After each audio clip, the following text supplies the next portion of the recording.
Pharma revisit the Covid boom, क्योंकि इन दिनों जिस तरह से हम देख रहे हैं कोरोना को लेकर वापस से खबरें ताज़ा होना शुरू हुई, उसके बाद फार्मा हेल्थ के डायग्नोस्टिक एज डिफेंसिव्स काफ़ी हद तक रिएक्ट कर रहे हैं। रॉ मटेरियल और शिपिंग कॉस्ट जो है वो बेटर होती हुई नजर आई है। हालांकि ये भी है कि कंसर्न्स अब भी फार्मा सेक्टर को लेकर हैं। क्या लगता है, इस स्पेस को वॉच आउट करना चाहिए? देखिए, इवेंट बेस्ड इन्वेस्टिंग सस्टेनेबल नहीं होता है। तो अगर कोविड की वजह से आपने देखा कि पिछली बार भी जब कोविड था तब काफी फार्मा कंपनी, डायग्नोस्टिक कंपनीज के शेयर्स के दाम आसमान छू रहे थे। एंड उसके बाद आपने देखा कि जैसे जैसे थिंग्स नॉर्मलाइज हुई तो उनके स्टॉक प्राइसेस भी बहुत जोर से घट गए। I think investing is all about sustainable, कि अगले 5-10 साल के हिसाब से अगर आप कोई चीज में इन्वेस्ट करो तो बिजनेस कैसा रहता है। हैविंग सेड दैट, मुझे लगता है फार्मा कंपनीज के अंदर जो me too kind of companies है जो यूएस के जेनरिक मार्केट को एड्रेस करती है, वो कंपनियों में मुझे लगता है वैल्यूएशन ऑलरेडी करेक्ट हो गए हैं और वहां पे कोई लंबा चौड़ा कोई इम्प्रूवमेंट आएगा नहीं।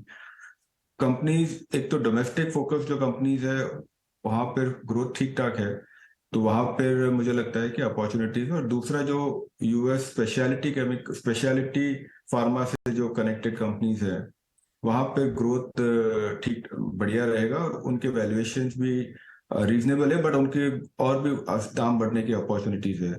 कुछ सीडीएमओ कंपनीज है जिनके लास्ट 6 महीने से रिजल्ट्स अच्छे नहीं आए, बट उनका ट्रैक रिकॉर्ड बहुत ही उम्दा है। तो उस तरीके की कंपनीज में अभी इन्वेस्ट करें, उन्होंने बहुत केपेक्स काफी किया है, तो अगले 2 साल में उसका रिटर्न बनेगा।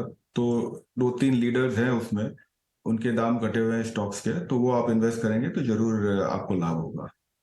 यहाँ पे ऐसा लग रहा है कि चीज़ें थोड़ी दुरुस्त होके आएंगी, सेल्स के नंबर में आएंगी या फिर क्वार्टरली नंबर्स में आएंगी या फिर गाइडेंस के तौर पर आ जाएंगी, थोड़ा चीज़ें ज़्यादा खराब नहीं होंगी। तो देखिए, जैसे सीमेंट सेक्टर है जहां पे लग रहा है कि ये क्वार्टरली नंबर्स काफी रोबस्ट रहेंगे in terms of sales, in terms of profitability.